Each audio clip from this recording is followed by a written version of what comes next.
I never thought I'd get a call that would change my entire life while I was away on assignment, but that's exactly what happened the afternoon my neighbor phoned me in a panic. "Ethan, you need to come home," she whispered urgently. "There are strangers at your house, moving trucks, people walking in and out like they own the place." My blood ran cold. I had only been away for 3 months, working on a federal project that kept me off the grid, and before leaving I had trusted my younger brother, Dylan, to watch over the property. "Are you sure?" I asked, gripping the phone tighter. "Positive," she said. "They even mentioned buying it. Said they were the new owners." My mind reeled. That couldn't be possible. My house wasn't just a home, it sat on land classified as protected federal property because of the historic site buried beneath it, a fact few people knew and one Dylan definitely didn't grasp the seriousness of. I caught the next flight back, anger and dread simmering inside me the entire time. The moment I landed, my phone buzzed with a text from Dylan. "Hey bro, don't freak out, but I found a buyer for the house. Big money. You'll thank me later." My heart nearly exploded from my chest. He had no idea what he had done. When I pulled into the driveway hours later, I barely recognized the place. The front lawn was scattered with boxes, men in uniforms carried furniture I'd bought with my first paycheck, and a smug-looking man in a tailored suit stood near the porch, clipboard in hand. "Excuse me," I barked, storming up the steps. "What the hell is going on here?" The man turned smoothly. "Mr. Carter? The sale is finalized. Your brother signed the paperwork. This property is no longer yours." My vision blurred with rage. "The hell it isn't. This land isn't just mine, it's under federal protection. No one can sell it without clearance.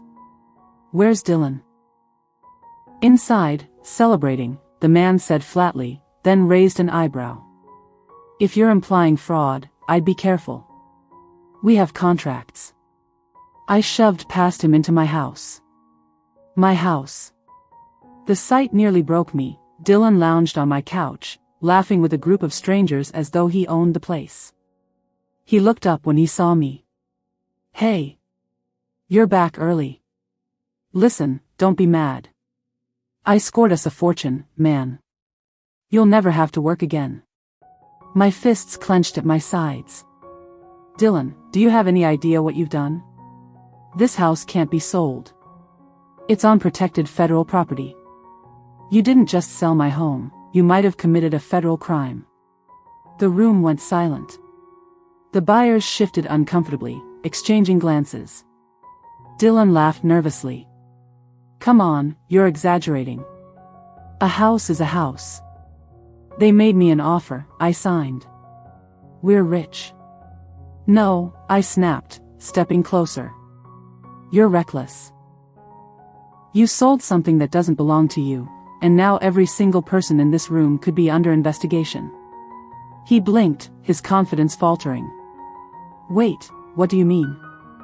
I pulled a folder from my bag, the documents I had kept locked away since moving in. I slapped them onto the table. "Read it. This land sits on a historic foundation, native relics, preserved under federal law. It's not just a house. It's a registered federal site. That means your little sale isn't just void, it's a federal offense. Fraud. Illegal transfer of protected land. Do you get it now?" The buyers began backing away, murmuring to each other. One woman grabbed her purse. "You didn't tell us this," she hissed at Dylan. The man in the suit's face drained of color. "If this is true, we need to leave. Now." They fled one by one, leaving Dylan standing in the wreckage of his arrogance. He turned to me, his face pale. I didn't know." "You didn't care," I shot back. "You've always been greedy, always jealous. But this time, you didn't just mess with me, you messed with the government. And they don't forgive." Just then, headlights flashed outside. Black SUVs rolled up the driveway, the kind that made your stomach drop. Federal agents stepped out, badges glinting in the night. Dylan stumbled backward. "Oh God, They're here for me, aren't they? I swallowed hard, emotions swirling, anger, betrayal, but also a bitter kind of justice. You wanted to play with something you didn't understand. Now you'll face the consequences.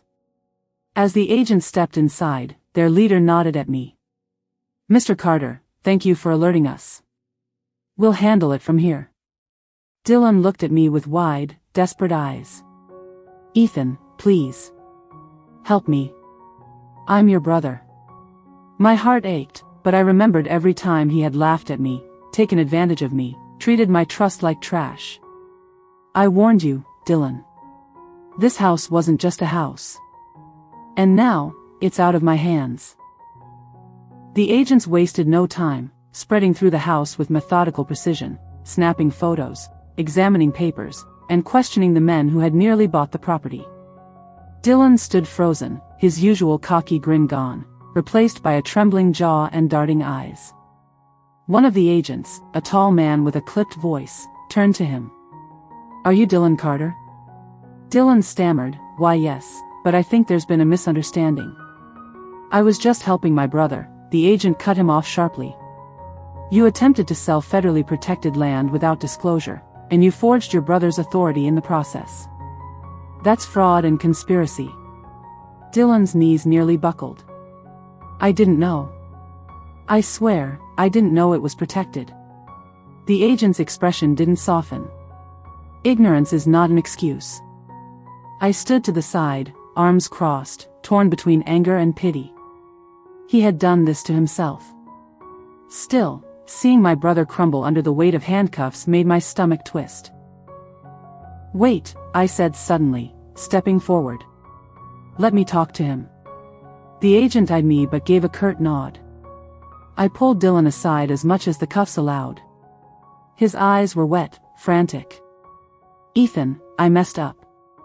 I thought I was helping. I thought I could finally prove I wasn't useless. My throat tightened. By selling my home behind my back? By lying? He shook his head violently. No, listen, I was drowning. The debts, the collectors, they wouldn't stop calling. I saw a chance, and I thought if I closed fast, I could fix everything. I didn't mean for it to blow up like this. I wanted to scream at him, to remind him of every time he had taken advantage of me, but instead I whispered, you didn't just gamble with your life, Dylan. You gambled with mine, too. The agents escorted him out, their SUVs pulling away into the night with my brother inside. I stood on the porch long after they left, the house eerily silent, my furniture half-packed, the air still heavy with betrayal. The next morning, I met with Agent Collins, the lead investigator, at a federal office downtown. He slid a folder across the table. Your brother's actions could carry serious consequences. Attempted fraud, falsifying ownership, sale of protected property. He could be looking at prison. I swallowed hard. Is there anything I can do? Collins studied me. You could testify against him, which would seal the case. Or you could downplay your role, but given the evidence, the outcome won't change much. The question is, how much do you want to protect him? My chest ached. Protect him? The brother who had mocked me for years, who had broken my trust over and over, who had nearly ruined me with one reckless act. But he was also the boy I grew up with, the kid I used to build forts with, the one who stood by me when our parents divorced. My heart wavered. Can I think about it? Collins nodded. But not for long. Days passed in a blur. News of the attempted sale leaked, reporters sniffing around, headlines splashing my family name across the internet. Brothers fraud rocks historic property, one article read. I kept my head down, trying to protect CoreLink, the company I had built, from the scandal. Yet everywhere I turned, Dylan's mistakes clung to me. Then one night, my phone buzzed with a call from an unknown number. I hesitated before answering. Hello? A broken voice whispered back. Ethan, it's me. Dylan. Calling from a detention center. My stomach dropped. How did you get this number? Doesn't matter. Please, just listen. I know I screwed up. I don't expect forgiveness, but I can't survive in here. I need your help. Please, you're all I've got." His words cracked, and for the first time, I heard true fear in his voice. "Why should I help you?" I asked bitterly. "You've never once thought of me before yourself." Silence stretched, then he whispered, "Because I'm still your brother. And because if you walk away now, you'll lose me forever." My chest heaved with conflicting emotions. Anger burned hot, but beneath it, something else lingered, an ache, a memory of loyalty that time and betrayal hadn't fully erased. I closed my eyes. "I'll think about it," I muttered, then hung up before he could say more. That night I couldn't sleep, tossing between rage and compassion. He deserved the punishment, but did he deserve to be destroyed? The next morning, Agent Collins called. "Decision time, Mr. Carter. Are you going to testify?" I stared out the window at my house, the one Dylan had nearly sold, the one I had fought to protect, the one tied to history bigger than both of us, and I knew my answer would shape not just his fate, but mine. I looked at Agent Collins over the phone and took a deep breath before answering, my voice steady but heavy. "I'll testify, but I don't want to destroy him. I want the truth out there, not revenge." Collins was silent for a moment, then said, "Noted. We'll work with that." Hanging up, I sat in my car gripping the steering wheel so tightly my knuckles whitened. My mind replayed Dylan's voice from the detention center, fragile, pleading, almost childlike. But I couldn't let that sway me into covering up what he did. That night, I received an unexpected visit. My sister, Claire, knocked on my door, her eyes red from crying. She didn't waste time with greetings. "Ethan, what are you doing? You can't let them throw Dylan in prison." I sighed and gestured for her to sit. "Claire, he tried to sell my house. Not just any house, federal property. Do you have any idea how deep he dug himself?" Her eyes burned with anger. "He's our brother. You're supposed to protect him, not hand him over." The words hit me like a punch. Protect him. That's what I'd been doing our whole lives. Covering his mistakes, cleaning up his messes, giving him chance after chance. I clenched my jaw. And who protects me, Claire? Who protected me when he lied, when he gambled away our parents' savings, when he dragged my name through the mud? Where were you then? She flinched, silent. I softened, my voice breaking. I love him, but love doesn't erase consequences. If I cover for him again, he'll never learn. Claire wiped her eyes and whispered, "If you do this, he might hate you forever." I nodded slowly. Maybe. But maybe it's the only way he survives himself. The day of the hearing came quickly. I sat in a wood-paneled courtroom, the air thick with tension. Dylan entered in an orange jumpsuit, his wrists cuffed, his eyes downcast. When he looked up and met mine, the weight of years passed between us, childhood laughter, teenage fights, adult betrayal, all colliding in one fragile moment. The prosecutor laid out the evidence with brutal precision: forged documents, fraudulent contracts, wire communications proving intent. Dylan's lawyer tried to argue desperation, financial duress, lack of knowledge. Then it was my turn. I stood, my palms sweating, and faced the room. My name is Ethan Carter. I'm the rightful owner of the property in question. My brother acted without my knowledge, without my permission, and against my trust. He endangered me, my home, and his own future. I paused, my voice catching. But he's not a criminal mastermind. He's not some schemer trying to topple the law. He's lost. Desperate. Reckless. And while he must face consequences, I believe prison will destroy him rather than reform him. The judge listened intently, expression unreadable. When I stepped down, Dylan's eyes glistened, and for the first time in years, he mouthed a single word: sorry.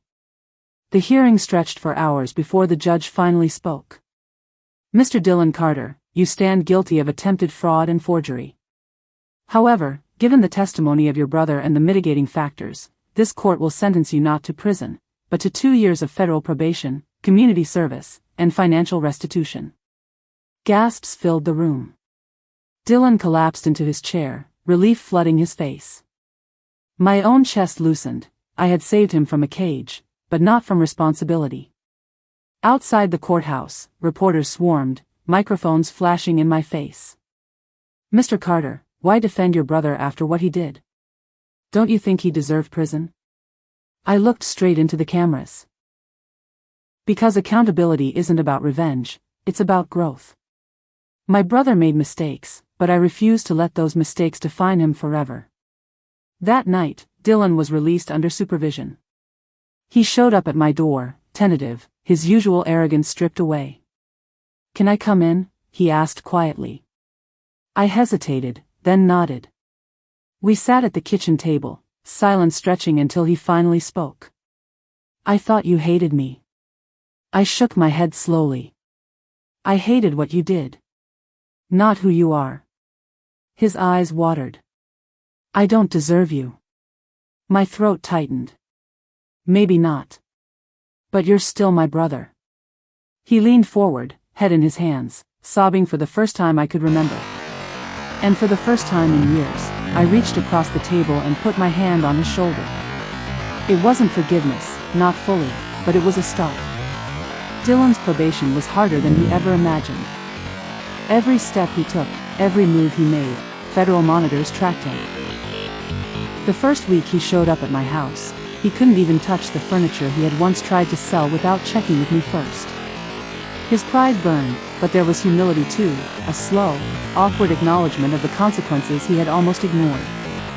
"I can't believe how small this feels," he muttered one evening as we unpacked boxes that had been left mid-sale. "Everything I thought was mine, it's gone." I didn't answer immediately. Instead, I looked at the house, the walls that had witnessed both childhood laughter and adult betrayal, and I realized he needed more than punishment, he needed perspective.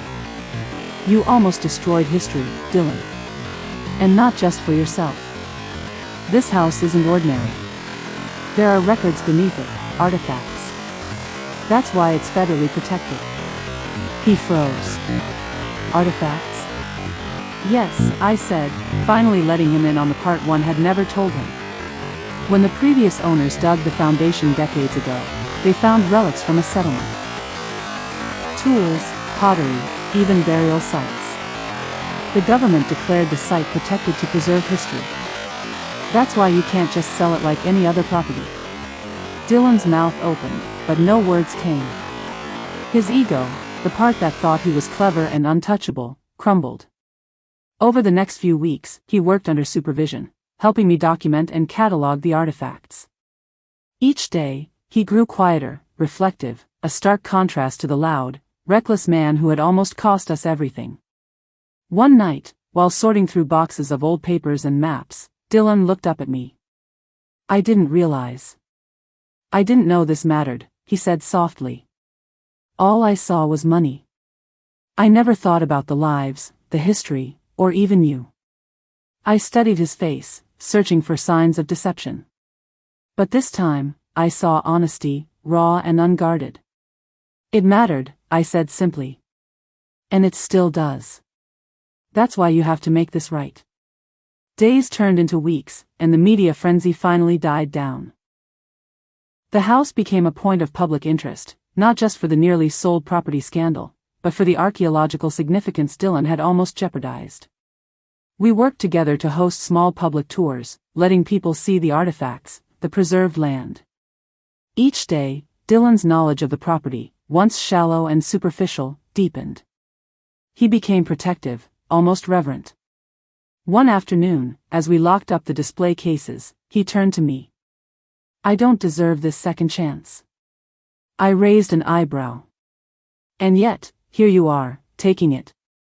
He laughed softly, a little bitter, a little relieved. "Yeah. Guess it's the only way I'll ever stop messing up." I didn't respond, but inside, a sense of relief and cautious hope grew. Then came the twist. One morning, as we were reviewing old maps in the basement, Dylan pointed to a marked area. Ethan, look at this. This plot here, these documents say it was part of an original land grant from the 1800s. And it's worth a fortune. Legally. Fully transferable, not protected. My eyes widened. You mean, all this time, the house could have had an official sale value, and we didn't know? He nodded slowly. Yeah. That's why the government protected the main property, but this section? Technically, it's ours to develop or sell. We could have been rich, legitimately. My mind raced. For a moment, I felt the old thrill of ambition, the lure of money and success.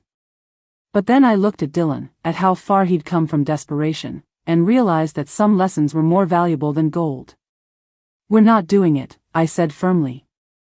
Not like this. History comes first.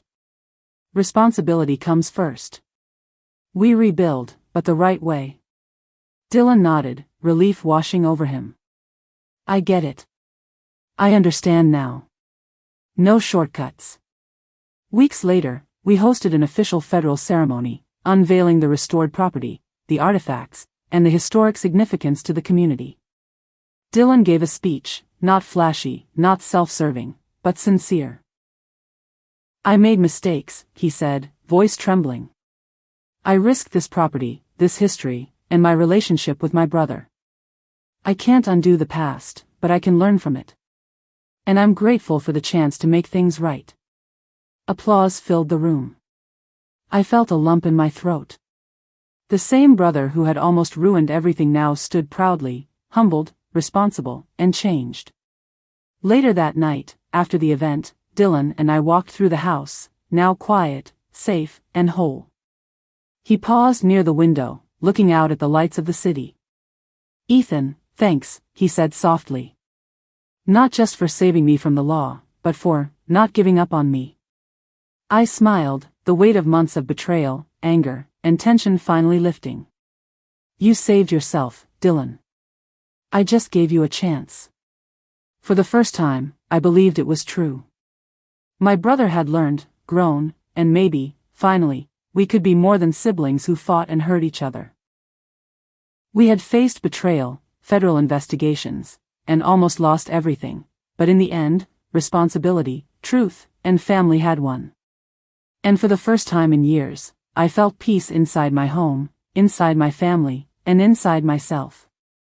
The weeks after the ceremony passed in a strange, almost surreal calm. Dylan continued his probation, reporting to federal officers, attending community service, and staying closely involved with the preservation of the property. Each day, he grew more grounded, more aware of the consequences of his impulsive actions, and more careful with the trust he had been given. I watched him quietly, sometimes with lingering doubt, sometimes with cautious hope, but mostly with relief that the reckless brother I had once known was slowly fading into someone I could respect. Then one afternoon, a letter arrived from the Federal Historic Preservation Office. I opened it with a mix of curiosity and anxiety. Inside was a commendation for both Dylan and me for our efforts in preserving the site, including an offer for additional grants to maintain and study the property. I showed it to Dylan, whose jaw dropped. Wait, they're rewarding us? He asked, disbelief evident in his voice. I nodded, a small smile tugging at my lips. Not for trying to sell it illegally, but for finally doing the right thing. He shook his head slowly. I can't believe it. All this time, I thought being clever meant cutting corners. Turns out, it's doing the hard thing that matters. That night, we sat on the porch, the city lights glowing softly in the distance. He didn't say much, just leaned back in the chair and exhaled. I knew he was processing not just the legal fallout, but the lessons of respect, responsibility, and family. Ethan, he said quietly after a long pause. I know I hurt you. I never thought I'd see the day I'd. I don't know, owe you my freedom and my dignity. I turned to him. You don't owe me anything. You owe yourself a chance to be better. He looked at me, emotion glimmering in his eyes. I don't want to just be better. I want to be someone you can trust, someone our family can be proud of. I reached over and clapped him on the shoulder. Then you've already started. Months later, the property became a local landmark, a place for history tours, school trips, and community education. Dylan, once careless and selfish, had found a purpose in preserving what mattered. He spoke to students about mistakes, consequences, and second chances, often glancing at me during his talks with gratitude and humility. One evening, as the sun set over the restored property, Dylan turned to me. "Ethan, remember when I tried to sell this place? I thought I could buy respect with money. I see now that respect isn't bought, it's earned. And I have a long way to go." I nodded. "You're learning, that's what counts. It's not about how far you fall, but how you rise after." He smiled, small but sincere. "Thanks for not giving up on me, even when I didn't deserve it." I felt a lump in my throat.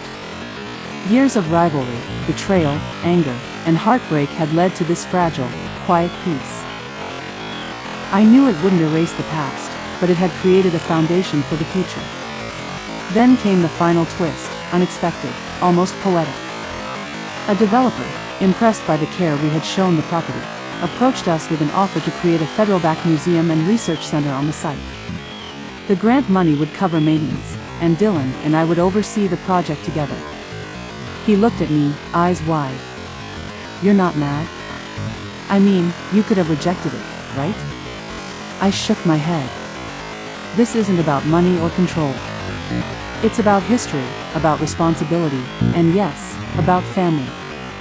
We both learned that the hard way." Dylan nodded, his expression a mixture of awe and gratitude. "I'm ready, Ethan. Ready to do it right, this time." And so, we embarked on a new chapter, not as siblings divided by greed and betrayal, but as partners in preserving a legacy greater than either of us. The house that had almost torn us apart became a symbol of redemption, lessons learned, and the fragile strength of family.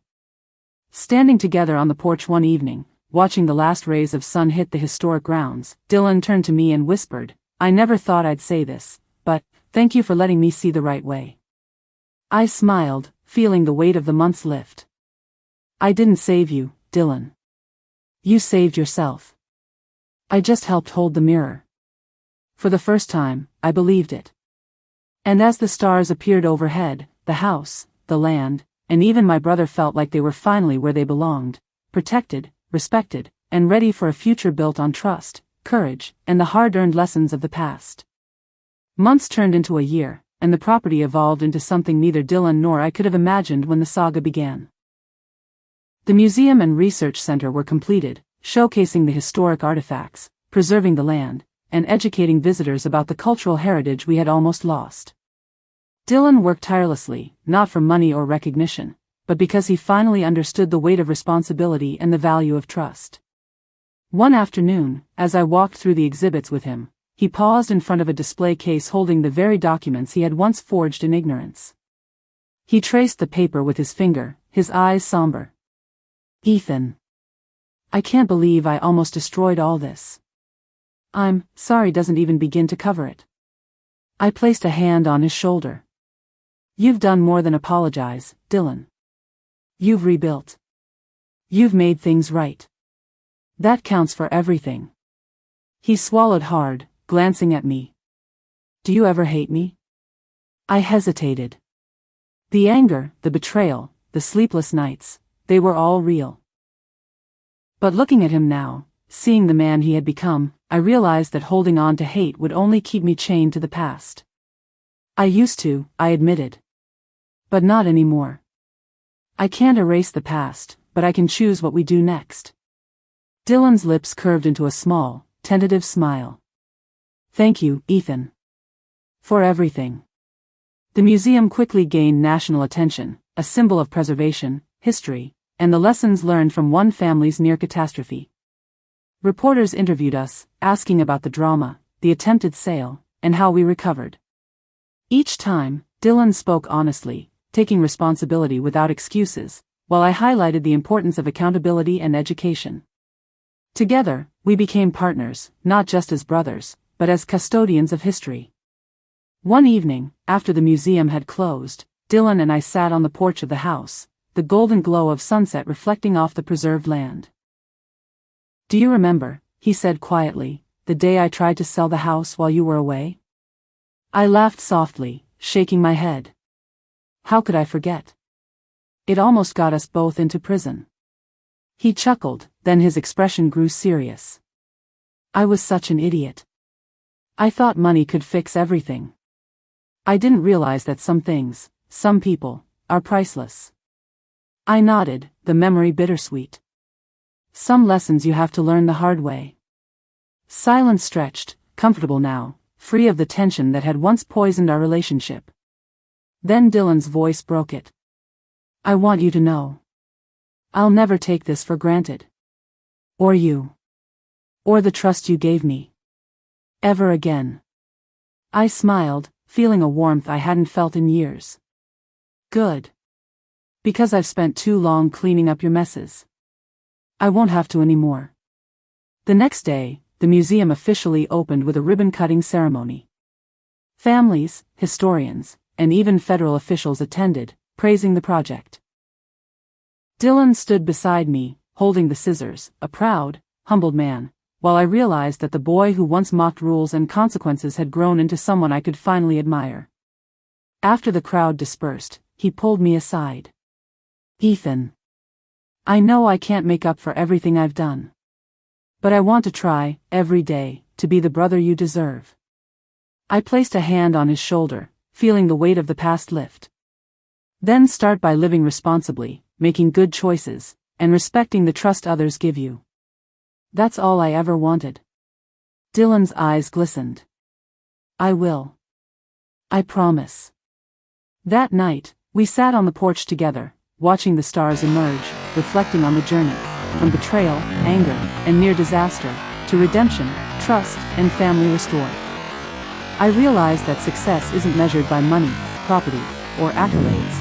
It's measured by the ability to rise above mistakes, forgive, and grow. Dylan had learned it, I had learned it, and together, we had built something far greater than a house or a museum. We had built a bond stronger than any challenge, resilient enough to survive greed, recklessness, and fear.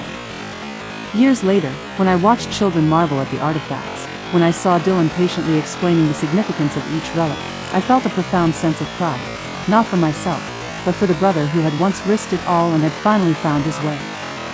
Standing there, side by side, I whispered to myself, this is what family is meant to be, flawed, tested, but unbroken. Dylan caught my gaze, smiled, and said softly, we made it, Ethan. We really did. And in that moment, I knew the story of betrayal, greed, and near loss had come full circle. Our house, our land, and even our relationship had survived, transformed into something enduring, meaningful, and beautiful. And for the first time in my life, I felt complete, not because of possessions or accolades, but because we had reclaimed what mattered most, trust, love, and the unbreakable bond of family.